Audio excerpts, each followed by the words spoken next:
Welcome to Bjorn Better Letters Educator Edition by Bjorn Literacy.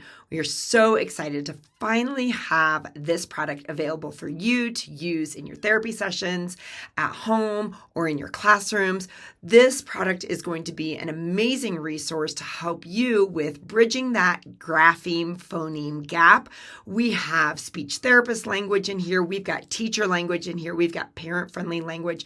And this video is going to be an overview of the things that we put into this and the reasons why we did this product, some of the problems we're solving. So you're going to hear from myself, Dr. Kelly Forcorson, and Lauren Klein today throughout this presentation on Bjorn Better Letters Educator Edition, Bridging the Grapheme-Phoneme Gap. A quick note on specialization. Taking this course or buying the new Better Letters product will not make you an expert in teaching reading. Expertise takes time. I'm actually an expert or a specialist in childhood apraxia speech as a speech pathologist, so I was able to bring my knowledge and my skills from creating the Bjorn speech sound cues to children with literacy disorders that have a history or currently have a severe speech sound disorder. So this product, it is a tool. It is not a certification.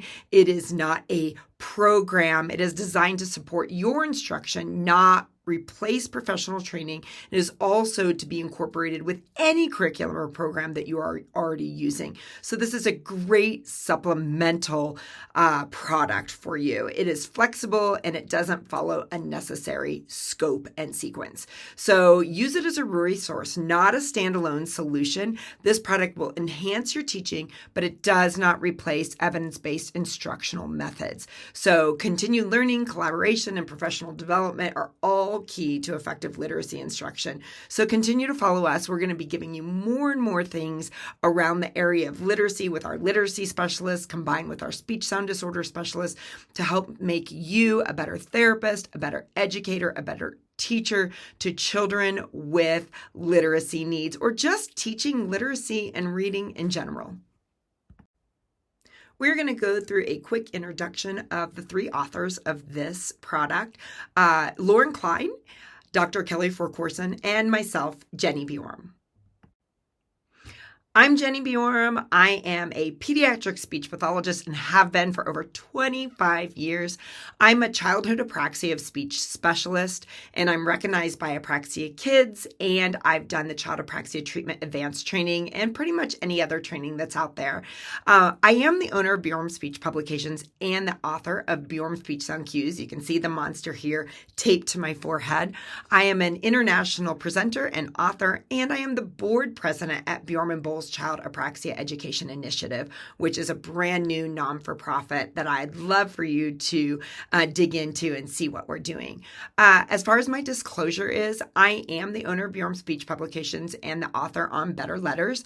I receive a salary based on the sales of the physical product and downloadable products, and Bjorn Speech earns money from the sales of this product and course, although we're not selling this course. This one's free.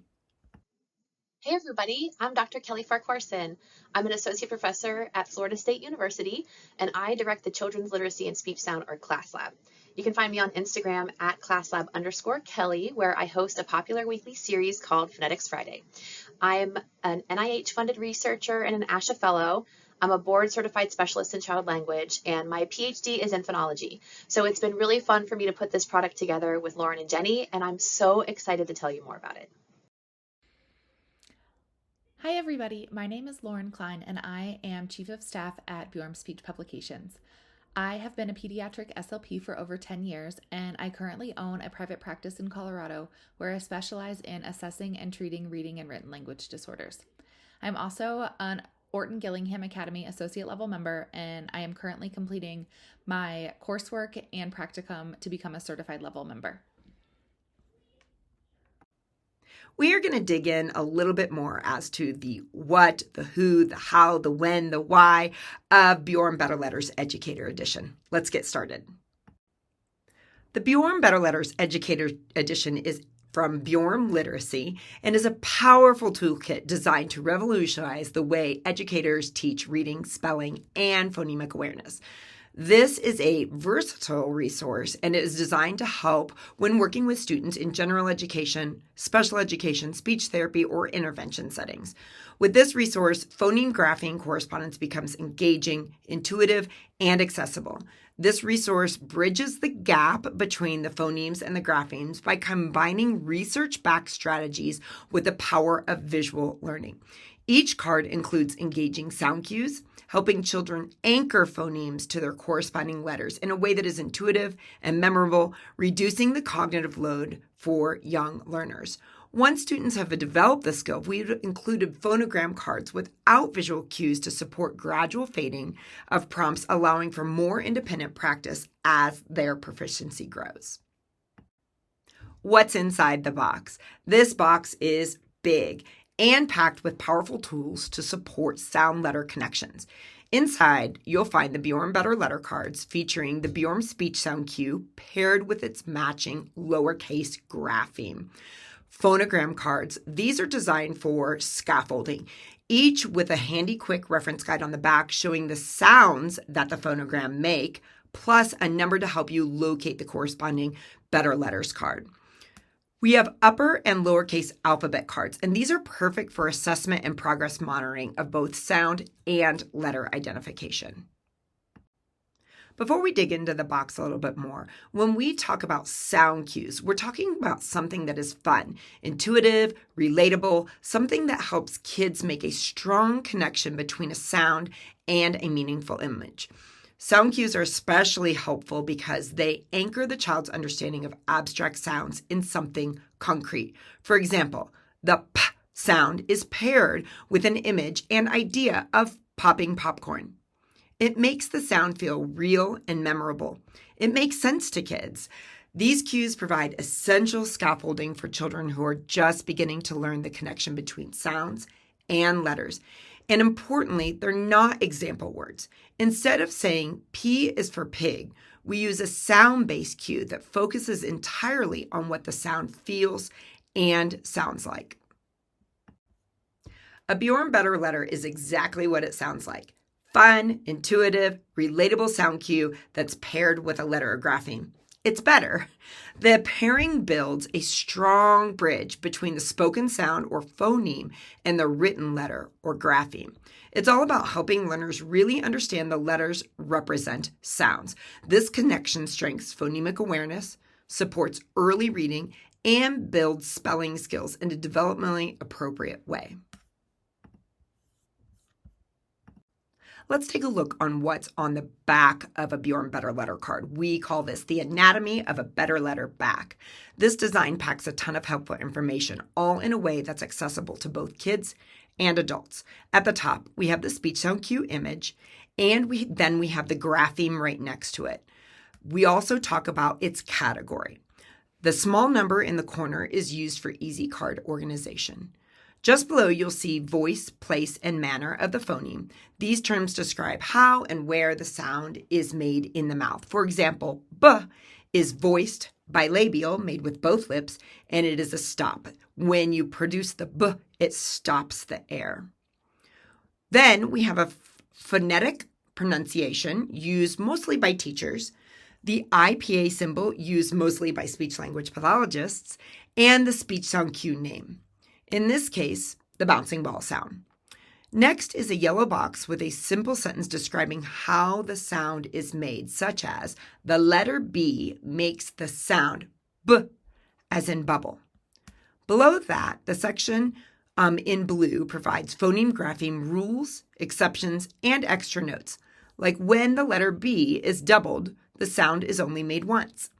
And finally, to the right, we have an example words grouped to and highlighted different word positions, such as the beginning sound, end sound, or the sound produced in the medial position of words. All of these elements work together to support literacy, speech sound development, letter sound connections in a clear and engaging way, plus no wasted space for quick reference for educators. Better letter cards are designed to help children make sense of tricky relationships between sounds and spellings in English. On this side, we're looking at two important concepts.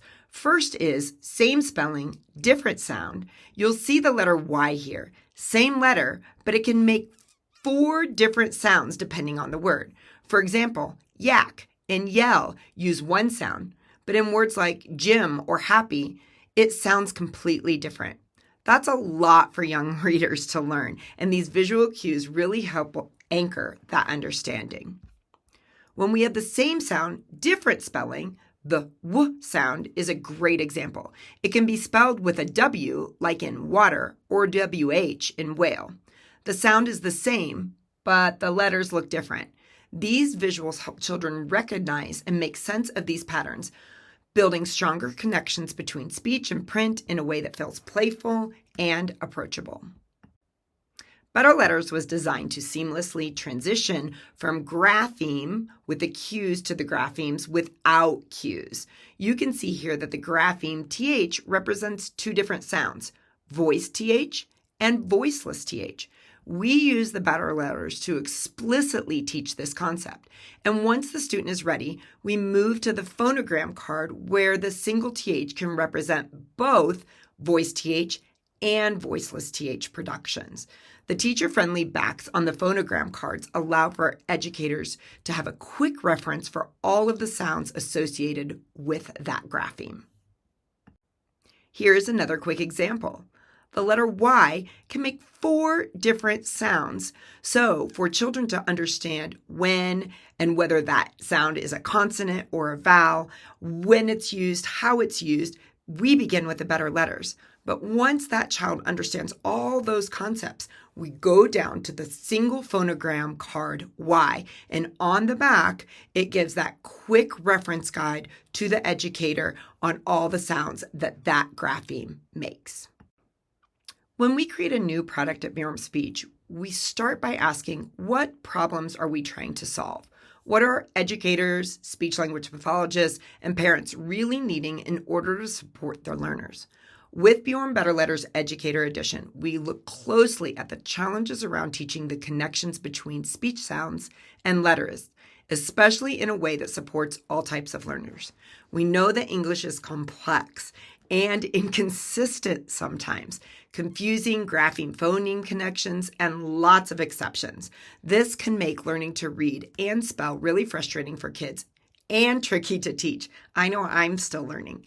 Let's talk about some of the specific problems we are trying to solve with Bjorm Better Letters Educator Edition. Number 1, long explanations of letter sounds or missing visuals of sounds altogether. When young children are learning letter sounds, long or overly complicated explanations aren't helpful. Kids need instruction that is clear, concise, direct, and visual. Better Letters addresses this by pairing each grapheme with a simple, relatable sound cue, the kind of intuitive connection speech-language pathologists have been using for years with Bjorm speech sound cues. These visual and verbal cues offer something concrete for kids to latch onto, making those abstract sounds feel much more accessible.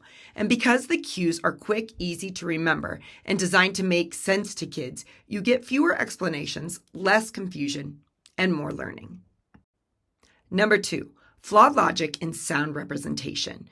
Take digraphs, for example. We sometimes see them taught as if they're just a combination of individual letter sounds, but that's not accurate. So C, which says k, and H, which says h, don't just add up to make CH as ch. And the same goes for S and H. They don't simply combine to make sh. That kind of flawed logic can confuse kids who are trying to make sense of sound patterns. Bjorm Better Letters solves this by treating digraphs as their own unique sound units. They get their own distinct sound cue, not a mashup of the letters that form them. Number 3, intertwining images with printed letters. With Bjorm Better Letters, we've intentionally kept the artwork separate from the printed letter. This design choice might seem small, but it makes a really big difference. It allows children to focus on the letter itself while still using the sound cue as needed. This structure offers stronger scaffolding for reading development. Because the image isn't fused with the letter, it's easier to fade out the cue over time. helping kids transition more smoothly towards recognizing and using phonograms independently. This aligns with best practice in phonics instruction. Bjorn Better Letters ensures that children are not overly reliant on visual mnemonics, making it easier for them to transfer their knowledge to real-world scenarios. And number 4, the lack of embedded teaching support. One challenge we often hear from educators is that materials don't provide enough built-in support for teaching.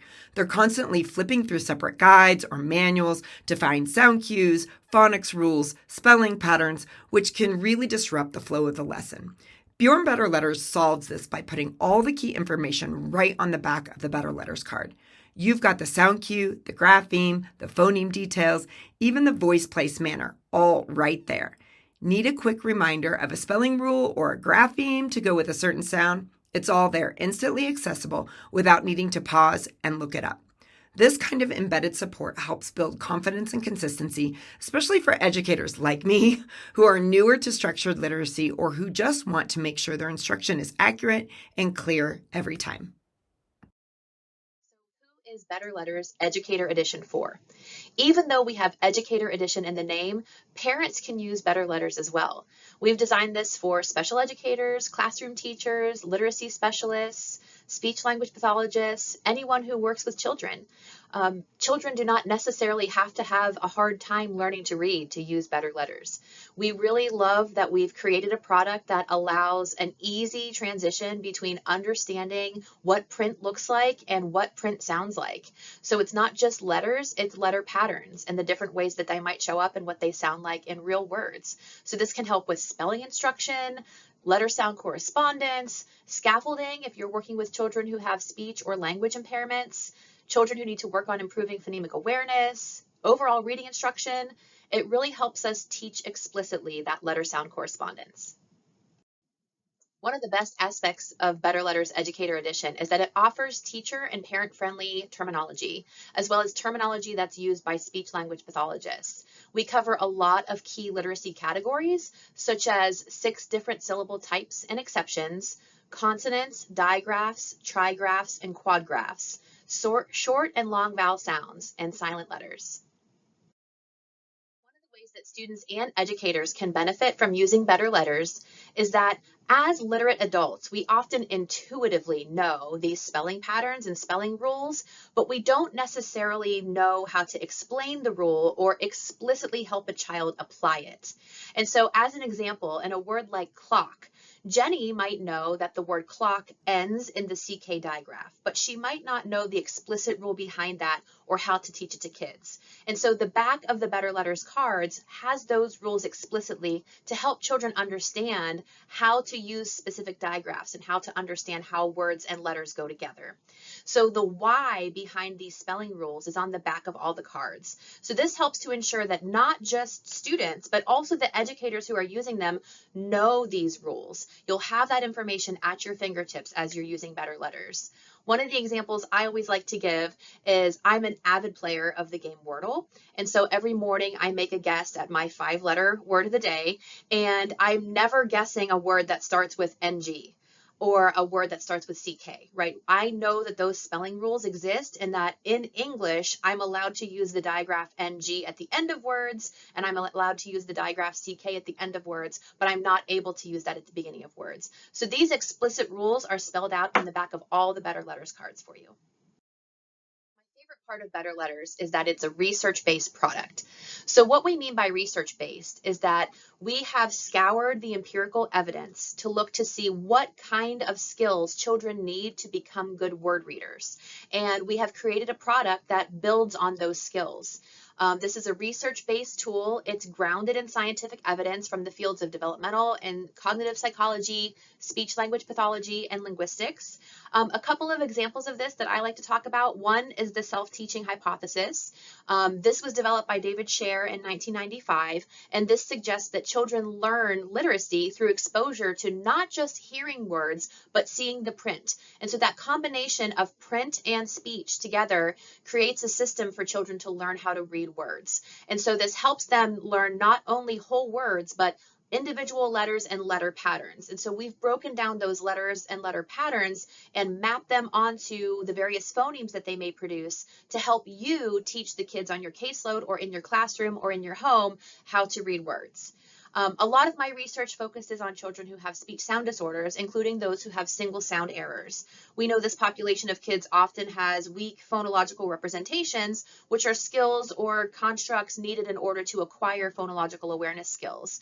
And so these children often have difficulty with phonological awareness. That results in difficulty with decoding and spelling. And so a tool like Better Letters was specifically designed to help all children learn letter sound correspondence, but has supports in place to help children who have speech sound disorders learn how to produce the sounds that are associated with letters and letter patterns.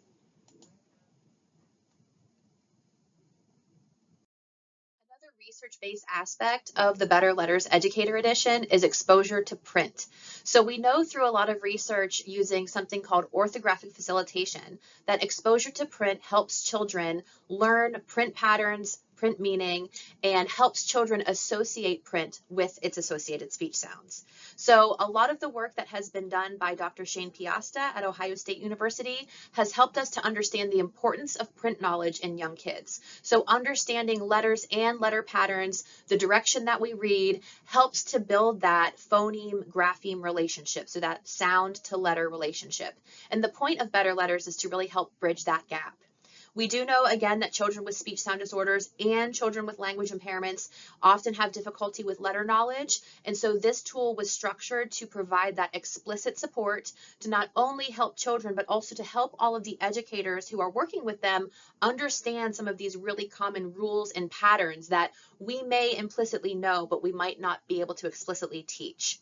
These difficulties with understanding letter names and sounds can really persist into adolescence if we don't address them early. So we really do recommend that a tool like Better Letters and exposure to print is provided really early on in a child's education. We also know using a structure like orthographic facilitation that frequent exposure to print will help children engage in that self-teaching hypothesis, that self-teaching mechanism. Through exposure to print, they're able to map those letters onto sounds and vice versa, and build strong orthographic and phonological awareness. Both of those skills are necessary for word reading and spelling. About kids who have speech sound disorders, there are several ways that the underlying phonological skills associated with the speech sound disorder may impact reading and spelling. This includes their acquisition of phonological representations, their inconsistent speech errors, vowel distortions, voicing errors, that intrusive schwa that we often see in the production of consonant clusters or maybe even at the end of a word, difficulties with transitional movements and gestures. We see this in children who have childhood apraxia of speech, which also includes difficulties with prosody. All of these impact reading and spelling skills.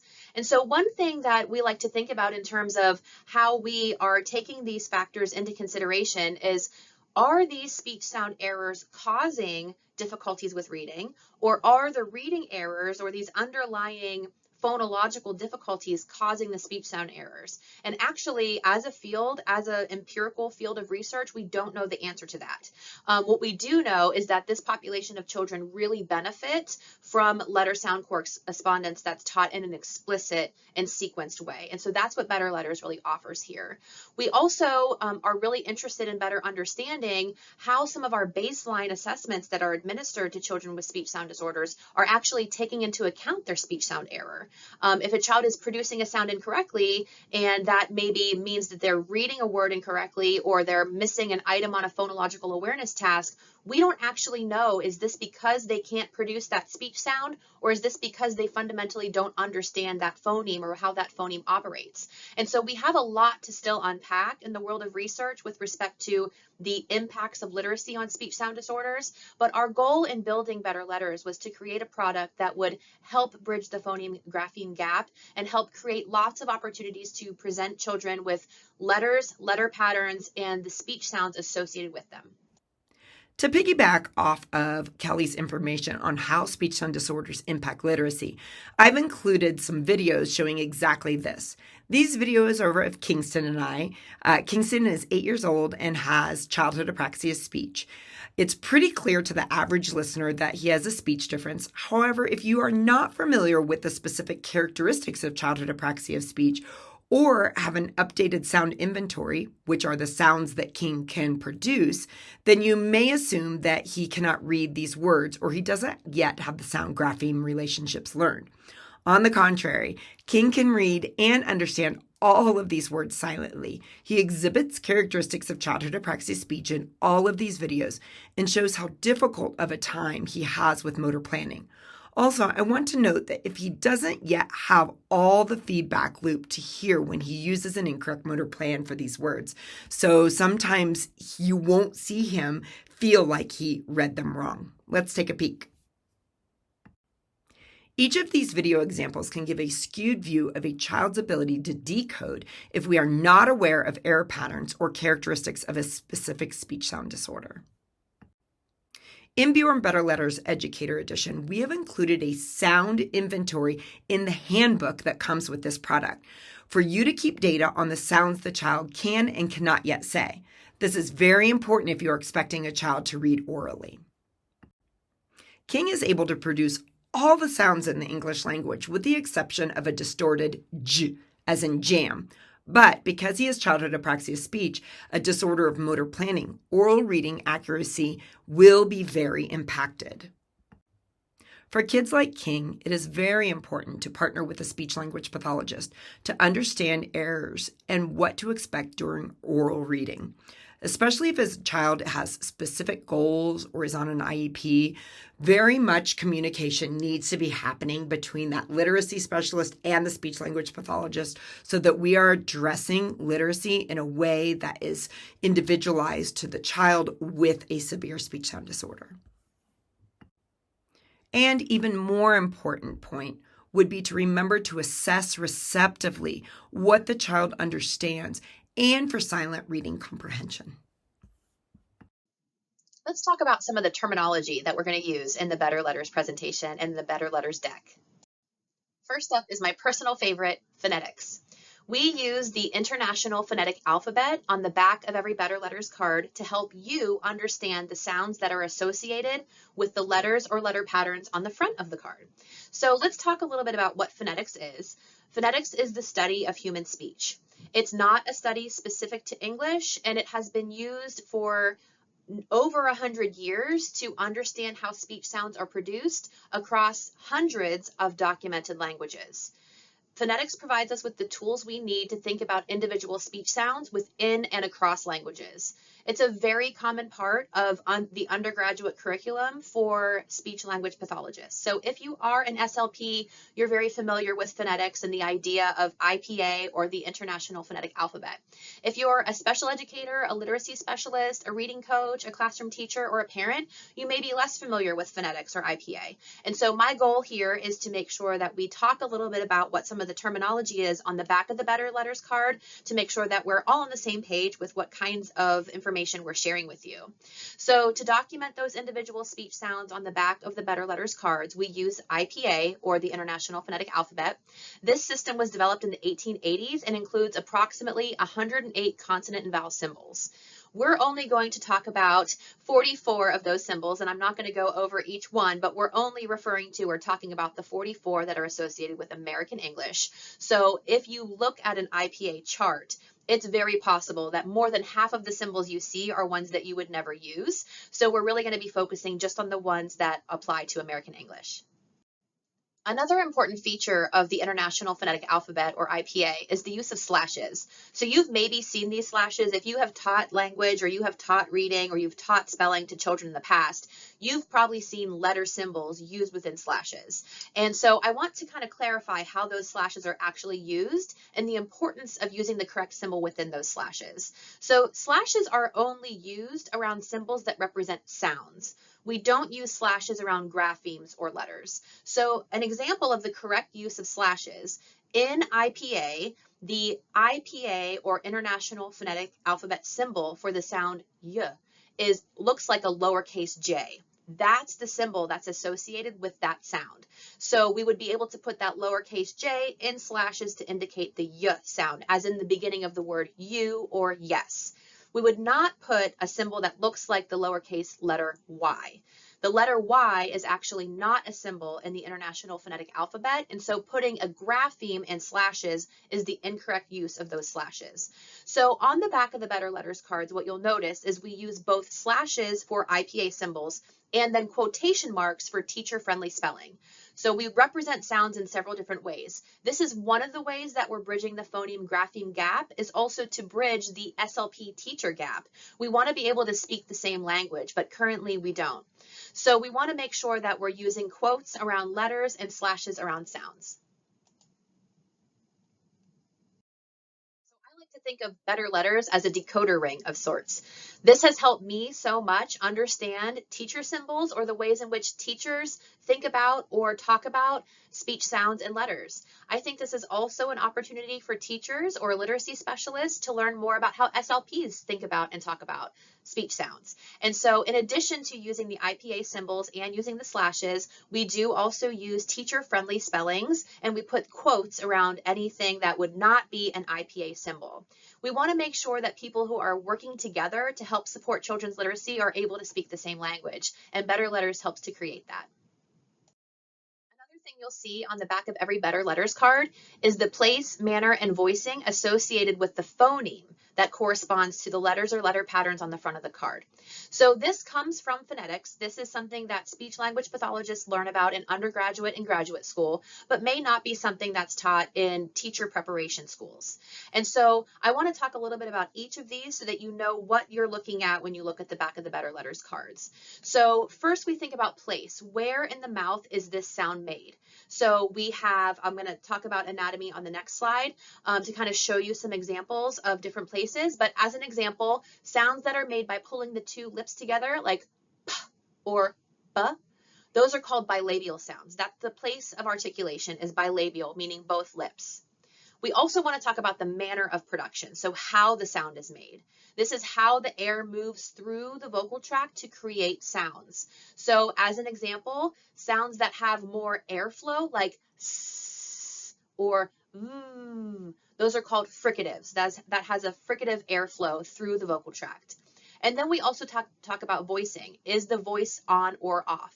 In a lot of speech sounds, we have cognate pairs, which are two phonemes that are produced with the same manner and the same place, but differ in voicing. An example of that is S and Z. So S and Z.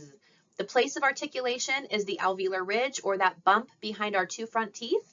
The manner of articulation is fricative, and the difference is S is voiceless. Our vocal folds are not vibrating. And for Z or Z, our vocal folds are vibrating. Z. So one trick is to put your hand on your throat to feel, are your vocal folds vibrating or not? S or Z. You should be able to feel the difference between those two. So in order to really understand that idea of place of articulation, we do need to talk just a little bit about anatomy. So what you can see here is this is the sagittal view, or the side of someone's face. So here is their nose, and then their lips and their chin. Inside of their mouth, we have multiple articulators that help with the production of speech. So when we think about the vocal tract, what we're talking about is basically the level from where your vocal cords or your vocal folds are to the lips, and that also includes the nasal cavity.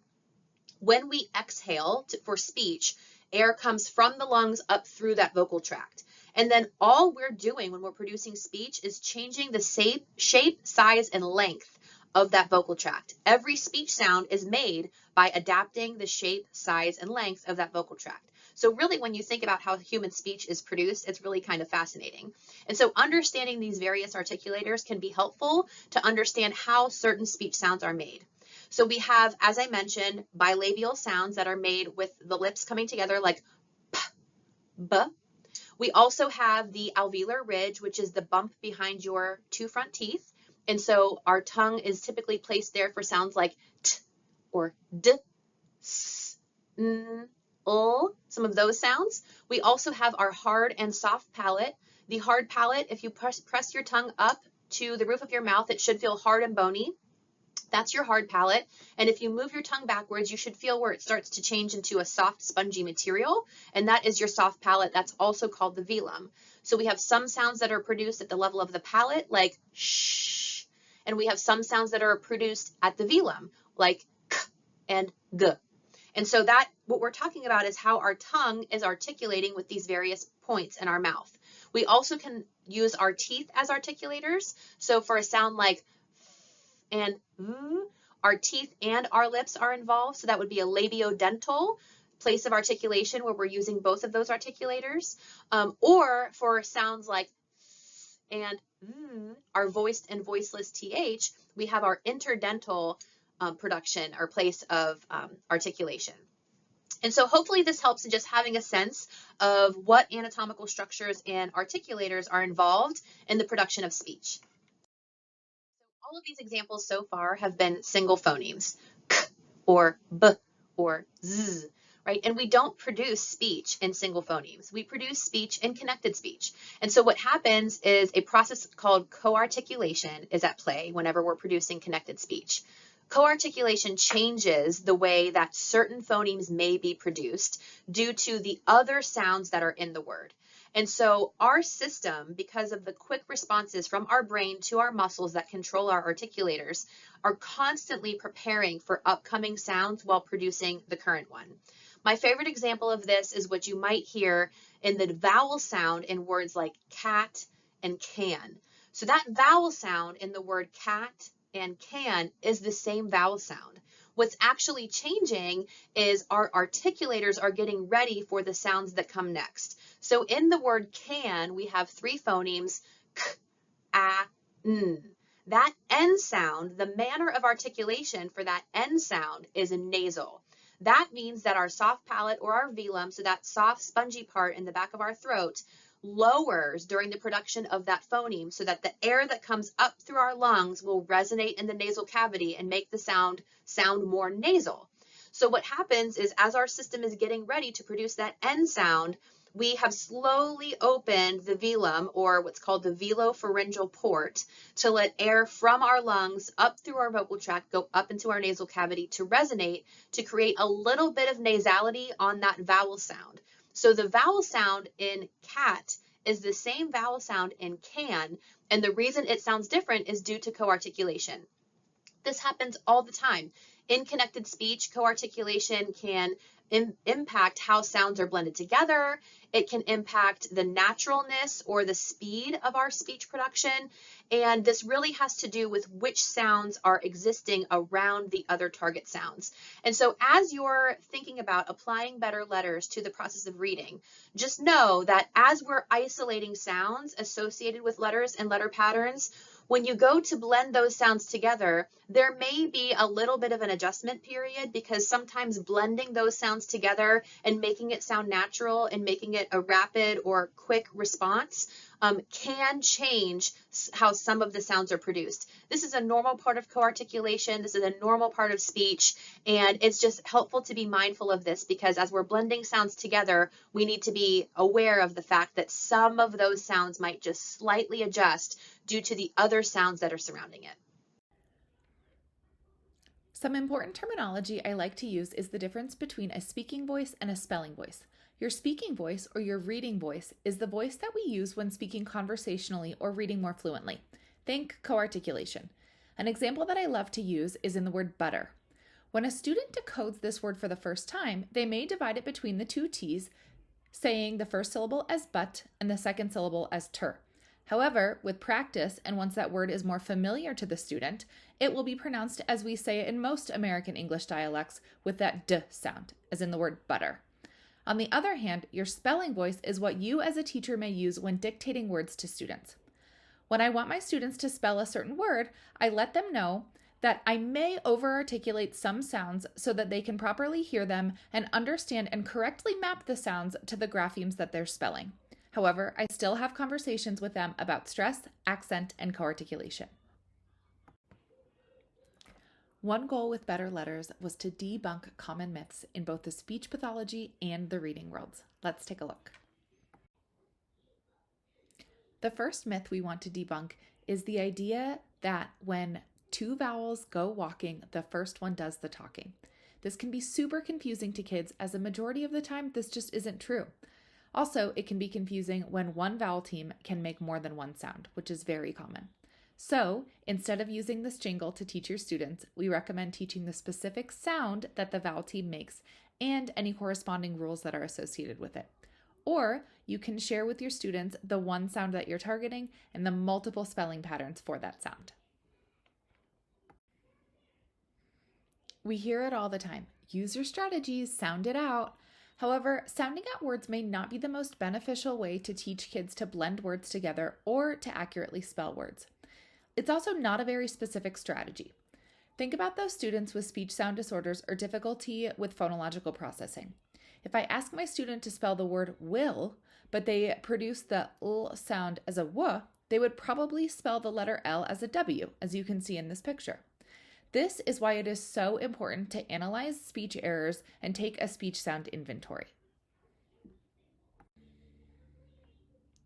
Another myth is the idea that word exposure can lead to concept mastery. While this may be true for some students, not all students benefit from just seeing a word or an example and learning exactly what rule is associated with it. This is why direct and explicit instruction is vital to learning and to concept mastery. Remember, direct and explicit instruction can benefit all students, not just those who are struggling. You can see here that just because the student has an example of the doubling spelling rule, sip, sipped, and sipping, seeing an example doesn't actually teach the rule. So while some students can infer the rule based on the example, without being taught the actual doubling rule, which means that when adding a vowel suffix to a base word that has one syllable, one vowel, and one final consonant, then we double that final consonant, some kids won't understand the assignment or master the rule. Another common myth is that memorizing is the best way to learn. When we think about it, English is a much more predictable language than we think. So when we ask kids to memorize how to read or spell words, they're actually only learning how to read or spell that one specific word we're having them memorize.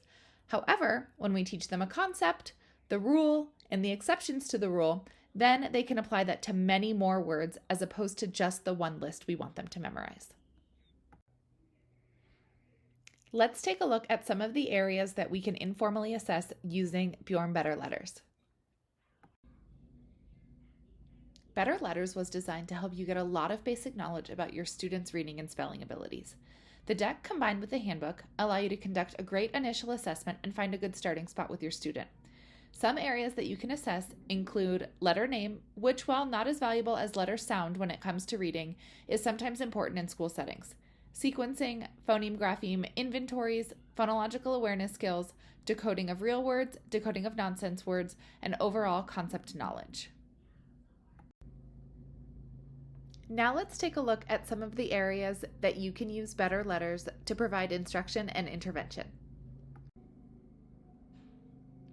This incredibly versatile deck can be used to help teach so many things, such as sound letter correspondence, alphabet awareness, phonological and phonemic awareness, spelling rules, when the same sound is made by different letters, or when the same letters make different sounds. It can also help learning various syllable types and syllable rule exceptions. It can also help with various concepts like consonants, vowels, digraphs, trigraphs, silent letters, and consonant clusters. The deck is also a great bridge to higher level morphemes and can help understand different concepts such as homophones.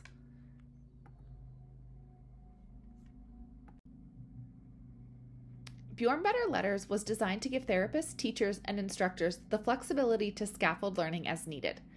With unobstructed visuals and individual phoneme grapheme cards, educators can seamlessly adjust support levels using Better Letters for extra reinforcement and phonogram cards to promote independence as students grow in confidence.